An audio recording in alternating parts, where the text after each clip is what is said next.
My son was a good kid who was just working, hanging aluminum siding, and two thugs come to kill the owner of the house, who my son didn't even know. He was just hired to do work on it. And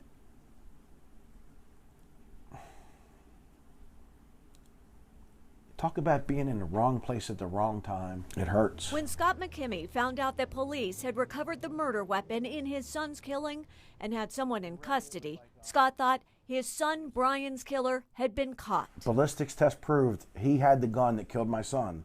He was arrested while driving the same make, model, color car seen leaving the scene. This is the man police arrested. His name is David Warren. And this is the bag, bullets, and Glock police found in the car with him. This guy was connected in my son's murder in some way, shape, or form.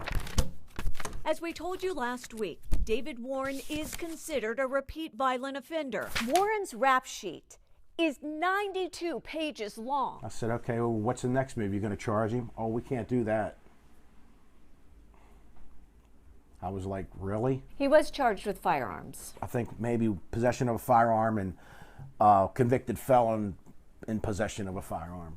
And city prosecutor Linda Ramirez dropped those charges. Out of the 15 cases the Baltimore City State's Attorney's Office charged Warren in, we found they dropped charges in all but 4. If they'd have put him away back then, maybe he wouldn't have been on the street that day. But Warren did remain on the street.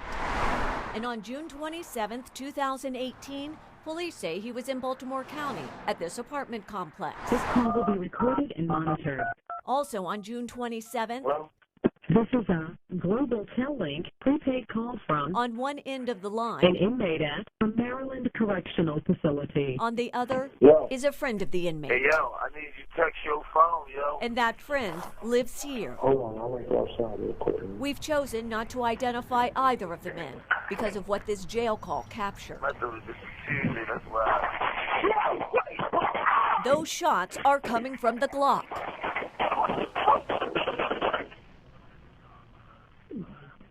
Hello?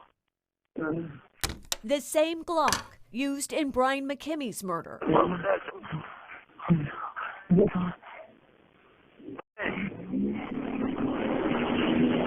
Baltimore County 911. Hey, yo, I need an ambulance on Glen Mike Wayne. I heard some gunshots. There were just gunshots. It's a boy out in front of my building. He laid out. It's a black male with a white shirt laying on the ground. 911 callers It had to be at least 5 gunshots. It was like about 10 shots fired. They described got him from behind, yo. They got him in the back. seeing a blue car drive away. All you hear is a car skirting I off. just saw a blue Honda Civic pull out of the parking lot. A blue Honda that officers would later tie to David Warren. The gun that they put him near during his arrest in the city was matched to the bullets that were in fact taken from the victim in our shooting out here. And so it played a very crucial role. Warren is now in prison.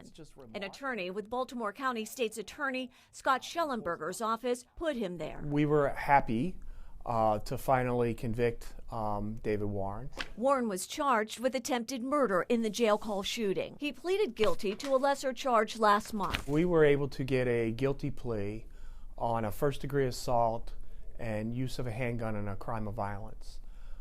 He received a 20-year sentence. Schellenberger expects Warren to serve less than half that time. We believe he'll probably serve 6 to 7 years in jail. Prosecutors faced challenges. Schellenberger says the victim was reluctant to cooperate, and police did not find Warren's DNA or fingerprints on the gun. Just looking at the history of this individual, you know, he skated so many times. And so you want to get that something. When Warren does get out, he'll be on supervised probation for 3 years. We have an additional, 10 years that are hanging over his head. And if he does anything wrong, we can go to a judge and say, give him the other 10 years. The man who had eluded prosecution 11 times in Baltimore City now faced a prison sentence for a crime he committed in Baltimore County. As of right now, do you consider your son's murder solved or unsolved? Unsolved. Unsolved.